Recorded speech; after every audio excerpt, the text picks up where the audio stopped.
जय सद्गुरु महाराज की जय। समस्त भागवदल को जय।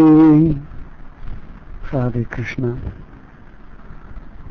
ध्यान मूलम गुरोर्मूर्ति, पूजा मूलम गुरोपदम, मंत्र मूलम गुरोर्वाक्यम, मुक्ति मूलम गुरोकृपा।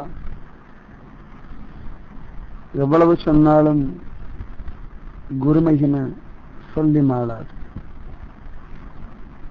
எவ்வளவு சொன்னாலும் குரு மேல அபிமானம் இல்லாதவாளுக்கு இது புரியவும் புரியாது. எல்லா இடத்திலையும் அபிமானம் இருக்கிறோம். தாய், தந்தை, தாரம், கணவன், குழந்தை சொல்ல வேண்டிய அவசியம் இல்லை.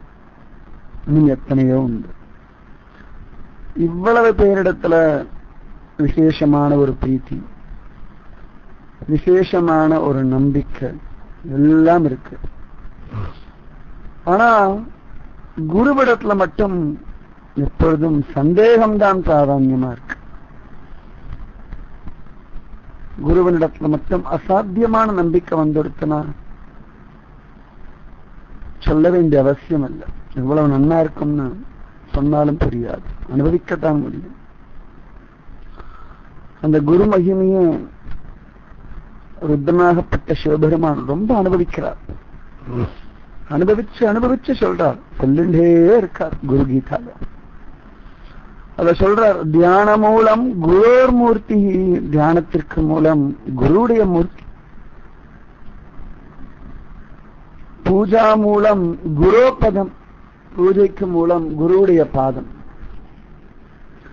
மந்திர மூலம் குரோர் வாக்கியம், மந்திரத்திற்கு மூலம் குருவுடைய வாக்கியம். முக்தி மூலம் குரோ கிருபா, முக்திக்கு மூலம் குருவுடைய கிருபா. தியானம் பண்ணணுமா யார? குருவுடைய ரூபத்தை. ஒரு மனுஷால போய் தியானம் பண்ணலாமான்னா பார்ப்பதற்கு மனுஷர்கள், அவளுக்கு பலம் இல்லைன்னு சொன்னா தன்னை போல இருக்க ஒரு மனுஷனை நாமஜபம் பண்ண வைக்க முடியுமா? தன்னை போலவே இருக்கிற ஒரு மனுஷனுக்கு அஜ்ஞானத்தையும் அகம்பாவத்தையும் மாட்டிட்டு கிடக்கிறவனை அதுல இருந்து வெளில கொண்டு வர முடியுமா? வாழ்க்கையும் குருவையும் சரியா புரிஞ்சுக்கணும். தப்பா புரிஞ்சுட்டாச்சுன்னா பின்னாடி வருத்தப்பட்டாலும் ஈடிழப்பு செய்ய முடியாத நஷ்டமாயிடும். தியானத்தை குருதான் அவசியம். தியானம் வாழ்க்கையை நடத்துறது. அந்த தியானத்திற்கு அஸ்திவாரம் குருவுடைய ரூபம்.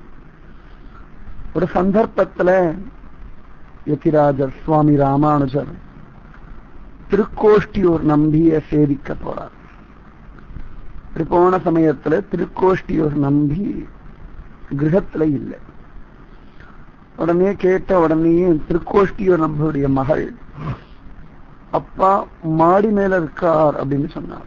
உடனே யதிராஜ சுவாமி ராமானுஜரம் மாடிக்கு போனார். பார்த்தா ஓரத்துல ஆனந்தமா அற்புதமான தியானத்துல இருந்தார் திருக்கோஷ்டியூர் நம்பி. கொஞ்ச நேரம் சுவாமி ராமானுஜர் கை கட்டி வாய் பற்றி நின்று இருந்தார்.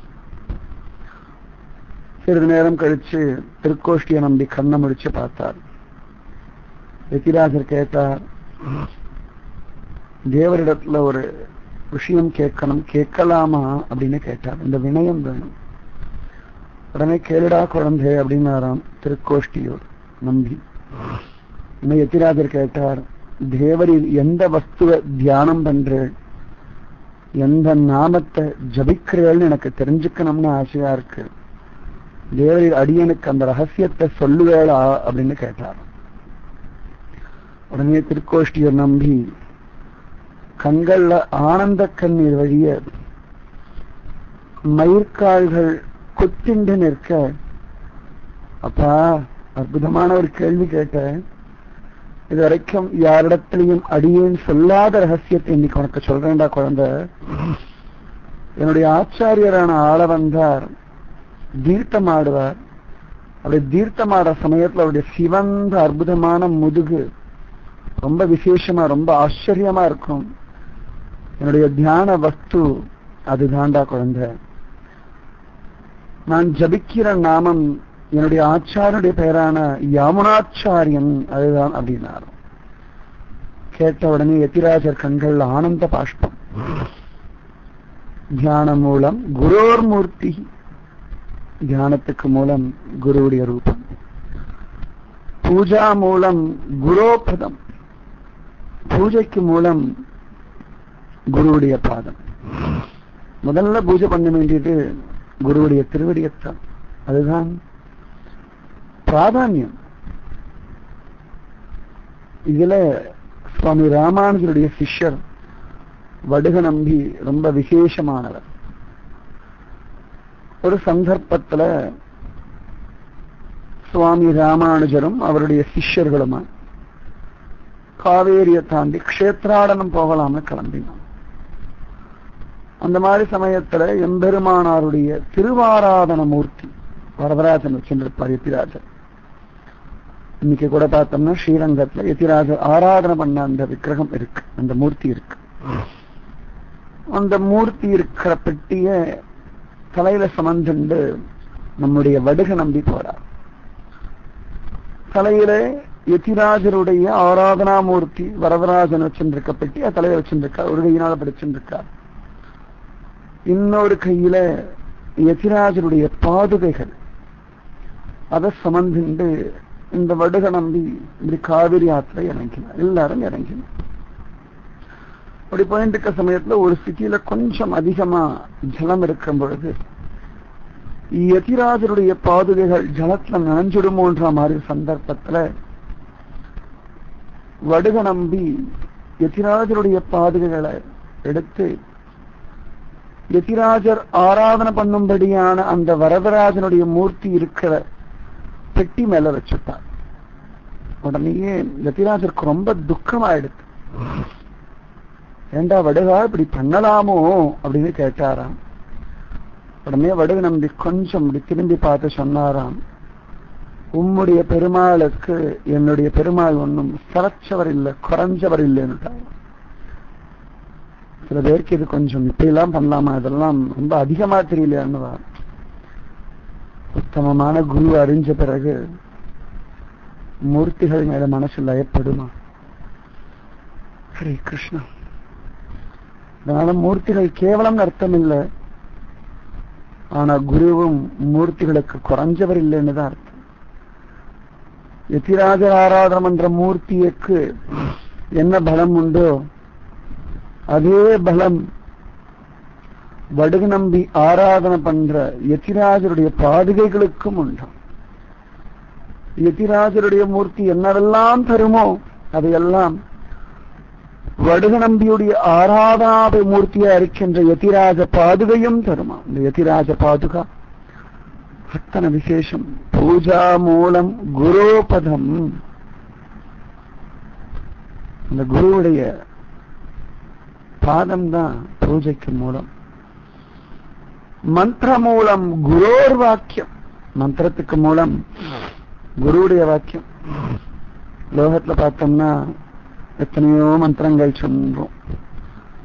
இந்த மந்திரம் சொன்னா அது கிடைக்கும், இந்த மந்திரம் ஜபிச்சா தனம் கிடைக்கும், இந்த மந்திரத்தை ஸ்மரிச்சா கல்வி கிடைக்கும், இந்த மந்திரத்தை ஸ்மரிச்சா நோய் விலகும், இந்த மந்திரத்தையே சொல்லிட்டு இருந்தா விரோதிகள் அழிவார்கள், எவ்வளவோ சொல்றோம். ஆனா இத்தனை மந்திரத்தை காட்டிலும் விசேஷம் குருவுடைய வாக்கியம். மந்திரம் மூலம் குரோர் வாக்கியம். குருவுடைய வாக்கியம் இருக்கே அதுதான் மந்திரம். அவ என்ன சொல்றாளோ எப்படி சொல்றாளோ அப்படியே ஏத்துட்டோம்னா ஜன்மால கரையேறிடலாம், கவலையே வேண்டாம். மந்திர மூலம் குரோர் வாக்கியம். முக்தி மூலம் குரோ கிருபா. முக்திக்கு அஸ்திவாரம் என்னன்னு கேட்டா குருவுடைய கிருபதான் வேணும். முக்தி வேணும்னா சத்தியமா குரு கிருபை அவசியம். ஒரு சந்தர்ப்பத்துல யதிராஜர் சுவாமி ராமானுஜர் விபீஷண சரணாகதியை சொல்லின்றார். ரொம்ப விசேஷம் ஸ்ரீமத் ராமாயணத்துல. அதை சொல்லிட்டு இருக்க சமயத்துல விபீஷணனை பத்தி சொல்லும் பொழுது அந்த வானரங்கள் எல்லாம் விபீஷண வெட்டுங்கள் குட்டுங்கள்னு சொல்றதை கேட்டார். உடனே யதிராஜருடைய சிஷ்யனா இருக்க பிள்ளை உறங்காவல்லிதாசர் சடக்குன்னு எழுந்தார், கிளம்ப ஆரம்பிச்சுட்டார். உடனே சுவாமி ராமானுஜர் கேட்டார், ஏண்டா குழந்தை எதுக்கடா கிளம்புறேன்னார். இல்ல பெண்டு பிள்ளைகள் எல்லாத்தையும் விட்டுட்டு லங்கா ராஜ்யத்தையும் விட்டுட்டு ராமனே கத்தின்னு வந்த அவன இந்த விபீஷணனையே இந்த ராமகோஷ்டி வானரங்கள் வெட்டுங்கள் குத்துங்கள் சொல்லும் பொழுது குடும்பத்தோட இருக்கிற எனக்கும் இந்த ராமகோஷ்டிக்கும் ஒத்து வருமோ, அதனால எழுந்துக்கிறேன், எனக்கு இந்த இடத்துல முக்தி கிடைக்காது அப்படின்னுட்டாராம். உடனே எதிரா சிரிச்சாரம், அப்பா அது ராம சபைடா குழந்தை, இது ராமானுஜ சபை.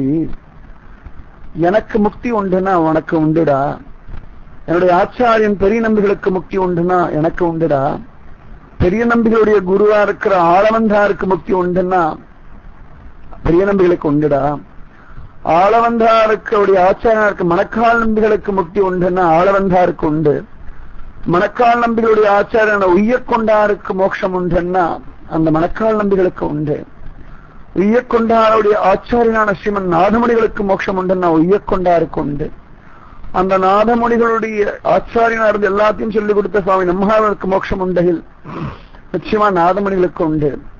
இவ அத்தனை பேருக்கும் மோட்சம் கொடுக்கிற தாயாரான பக்ஷஸ்தலத்தையே உட்கார்ந்து இருக்கா, அதனால நிச்சயமா உனக்கு மோட்சம் உண்டுடா, நீ என் சிஷ்யன், இத்தனை பேருக்கு உண்டுனா எனக்கும் உண்டு, எனக்கு உண்டுனா உனக்கு உண்டு, உட்காரடா பயலுட்டாராம். இந்த வார்த்தைய ஸ்ரத்தையோட கேட்டு உட்கார்ந்தாராம். நிச்சயமாவே பிள்ளை உறங்காவல்லிதாசர் மோட்சத்தை அடைஞ்சார். மந்திர மூலம் குருர் வாக்கியம், முக்தி மூலம் குரு கிருபா. அதனால குருவுடைய மூர்த்தியை தியானம் பண்ணுங்கோ, குருவுடைய பாதத்தை பூஜம் பண்ணுங்கோ, குருவுடைய வார்த்தையை மந்திரமா ஏற்றுக்கோங்கோ, குருவுடைய கிருபையை முக்திக்காக வாங்கிக்கோங்க. ராதே கிருஷ்ண. ஜெய் சத்குரு மகாராஜ் கி ஜெய். ஜெய் ஸ்ரீ பூஜ்ய ஸ்ரீ ஸ்ரீ அம்மாவுக்கு ஜெய். ராதே கிருஷ்ணா, ராதே கிருஷ்ணா, ராதே கிருஷ்ணா.